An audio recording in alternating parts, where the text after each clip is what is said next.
नमस्कार, आज़ाद भारत न्यूज में आपका स्वागत है। दिल्ली में आम आदमी पार्टी ने प्रेस वार्ता के दौरान क्या कहा, आइए जानते हैं। देखिए, मीटिंग्स का दौर चल रहा है, स्ट्रेटेजिक मीटिंग्स हैं, सारी चीजें अपनी जगह पर सही हैं, लेकिन लोगों की मानसिकता को भी समझने की जरूरत है। पूरा देश इस वक्त क्या सोच रहा है? पूरा देश इसी उहापोह में है कि हमने पहले भी जवाब दिया है, हम खुद से ज्यादा नुकसान पाकिस्तान का कर सकते हैं, बहुत ज्यादा नुकसान कर सकते हैं, हमारी सेना के अंदर वो ताकत है। लेकिन उसके बाद क्या? पहले भी जब इस तरीके का जवाब दिया गया, क्या उसके बाद आतंकवाद पूरी तरह से समाप्त हो गया? क्या पाकिस्तान ने पाक ऑक्यूपाइड कश्मीर में लॉन्चिंग पैड्स बनाने, ट्रेनिंग कैंप्स बनाने बंद कर दिए? इस समस्या का एक पुख्ता समाधान होना चाहिए। हम लोग हमेशा इस डर में नहीं रह सकते कि कोई भी व्यक्ति कहीं से गन लेकर के आएगा और हमारे लोगों के ऊपर गोलियां चला करके चला जाएगा।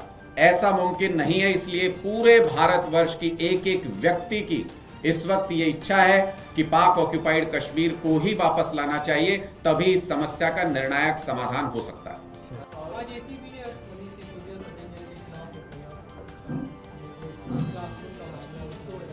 देखिए, हमें ऐसा लगता है कि भारतीय जनता पार्टी की सरकार कुछ अपना काम तो कर नहीं सकती है, और जिस तरीके से मनीष सिसोदिया जी पर और हमारे बाकी लीडर्स के ऊपर केस दर्ज किए जाते हैं, मुझे तो लगता है कि अब एक केस ये भी दर्ज होगा कि मनीष सिसोदिया जी सरकारी कुर्सी पे क्यों बैठे थे। मनीष सिसोदिया जी वहाँ कॉमा और फुल स्टॉप लगाना उस कागज में क्यों भूल गए, इसके ऊपर भी एक एफआईआर दर्ज होगी।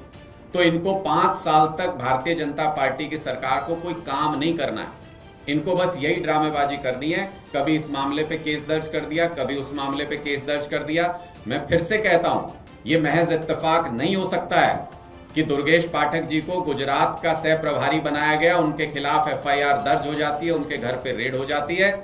मनीष सिसोदिया जी को, सत्येंद्र जैन जी को पंजाब का प्रभारी और सह प्रभारी बनाया जाता है और उनके ऊपर नए सिरे से एफआईआर दर्ज हो जाती है। ये पूरी तरह से पॉलिटिकल मामला है, ये पूरी तरह से दबाव डालने की, डराने का प्रयास है। लेकिन इन लोगों को इतना समझ आ जाना चाहिए कि आम आदमी पार्टी के नेता इनकी इन गीदड़ भभकियों से, इन केस से, इन ईडी सीबीआई से नहीं डरते। दोस्तों, कुछ दिनों पहले इतिहास के सबसे बड़े आतंकवादी हमलों में से एक कश्मीर के पहलगाम में हुआ।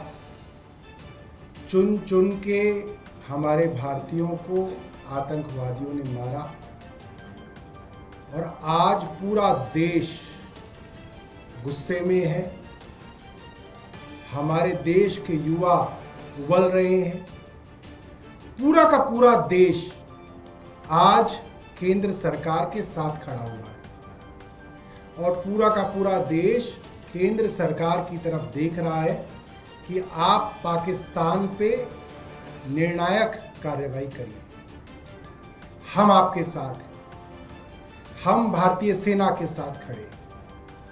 और इतिहास में ऐसे कम मौके किसी प्रधानमंत्री को मिले। 1971 में उस वक्त की प्रधानमंत्री श्रीमती इंदिरा गांधी जी को ये मौका मिला। 1999 में ये मौका अटल बिहारी वाजपेयी जी को मिला। इतिहास कम मौके देता है। आज 2025 में ये मौका इतिहास देश के प्रधानमंत्री नरेंद्र मोदी जी को दे रहा है कि जाइए और उस जगह पर भारत का तिरंगा लहरा दीजिए जिस जगह पर पाकिस्तान ने वर्षों से कब्जा कर रखा है। हमारे कश्मीर पर पाकिस्तान का वर्षों से कब्जा है। मोटे तौर पे जम्मू कश्मीर 2.22 लाख स्क्वायर किलोमीटर का एरिया था, जिसमें से करीब 1.06 लाख स्क्वायर किलोमीटर करीबन इंडिया के पास है, और करीब 72,000 वर्ग किलोमीटर 72,000 स्क्वायर किलोमीटर से ज्यादा हमारा कश्मीर, भारत का कश्मीर पाकिस्तान के कब्जे में है, जिसको पीओके कहा जाता है, पाकिस्तान ऑक्यूपाइड कश्मीर कहा जाता है। ये वो जगह है जहां पे सभी टेररिस्ट कैंप्स हैं, लोगों की, युवाओं की रेडिकलाइजेशन की जाती है, ट्रेनिंग दी जाती है। ट्रेनिंग कैंप्स यहां पे हैं, लॉन्चिंग पैड्स यहां पे हैं और पूरा का पूरा इंफ्रास्ट्रक्चर है वहां पे, किस तरीके से भारत के खिलाफ आतंकवादियों को वहां पे ट्रेन किया जाए और हमें परेशान किया जाए। और ये सरकार के पास ही सारी की सारी रिपोर्ट्स हैं, जानकारियां हैं।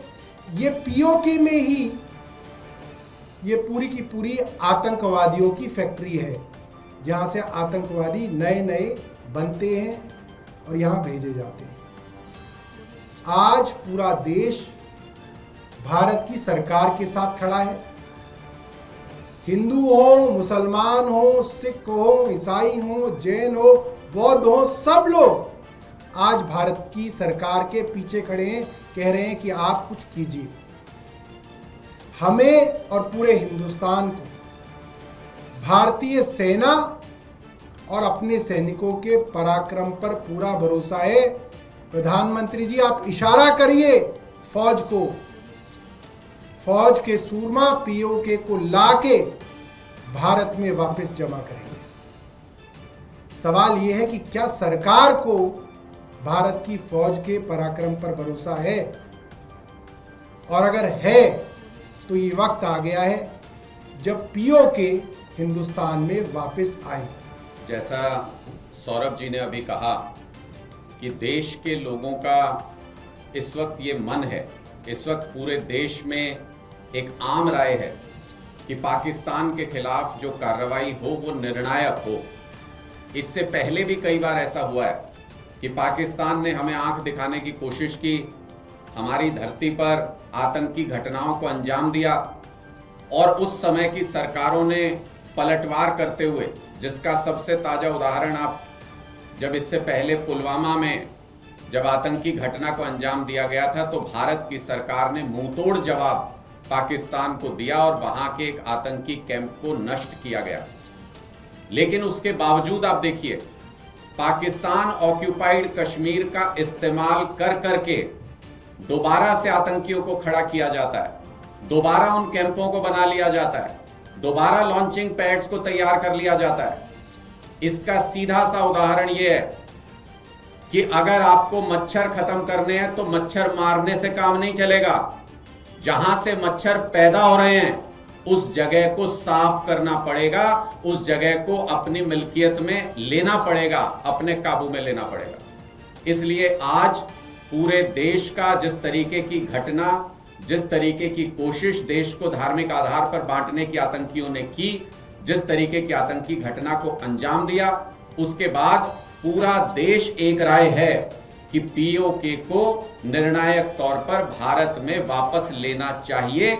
ये उसके लिए बिल्कुल सही समय है, क्योंकि इसके बाद भारत प्रगति जिस तरीके से आगे बढ़ने का क्रम जारी है भारत का, उस क्रम में रुकावट आतंकी पैदा न कर पाए, इस तरीके की आतंकी घटनाएं न कर पाए। इसके लिए बहुत जरूरी है कि भारत सरकार इंस्ट्रक्शंस क्लियर कट, कल हमने सुना कि ये कहा गया कि खुली छूट सेना को दे दी गई है।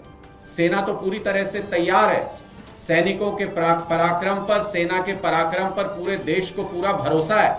हमने पहले भी मुंहतोड़ जवाब दिया है, लेकिन सरकार से इस वक्त निर्णय की जरूरत है, राजनीतिक इच्छा शक्ति की जरूरत है। सरकार की तरफ से क्लियर इंस्ट्रक्शन सेना को अगर मिले तो सेना पीओके को वापस भारत में शामिल करा सकती है।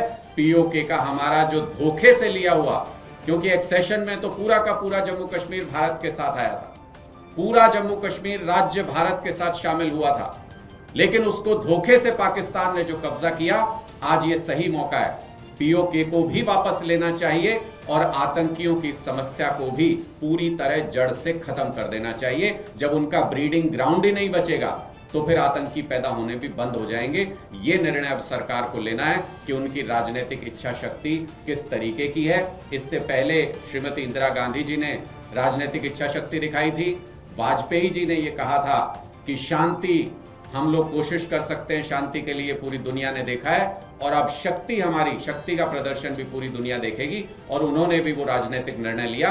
आज पूरा देश ये उम्मीद कर रहा है कि मौजूदा सरकार एक कठोर निर्णय ले, एक मजबूत निर्णय ले, अपनी राजनीतिक इच्छा शक्ति दिखाए और भारतीयों का जिस पीओके पर हक है उस पीओके को वापस लेकर के आए।